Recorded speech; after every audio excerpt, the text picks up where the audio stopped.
एक लघुचाप 21 तारिख में दक्षिण बंगोपसागर में एक लघुचाप सृष्टि हो पारे। लघुचाप पर यह उत्तर पश्चिम दिगरे मुहाइब पर यह तमिलनाडु और दक्षिण आंध्र प्रदेश आड़क गति कर 23 तारिख बेलू यह अधिक घनीभूत हो अवपात रूप ने बोली किसी पाणीपाग मॉडल आकलन करशा उपर यार कौन प्रभाव पड़ो ना बोली वरिष्ठ कृषि पाणीपागविद प्रोफेसर सुरेंद्रनाथ पशुपालक पूर्वानुमान कर लघुचाप केते घनीभूत हेब और यह निर्दिष्ट भाव केउ आड़ को जीव ता स्पष्ट होना।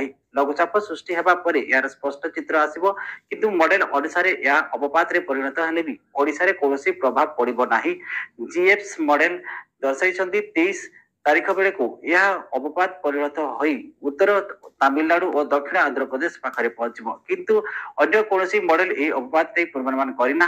आसंता सप्ताहे जाए राज्य में पाग सुखिला रही और कौन स्थान में वर्षा संभावना ना पाणीपाग विभाग पूर्वानुमान कर।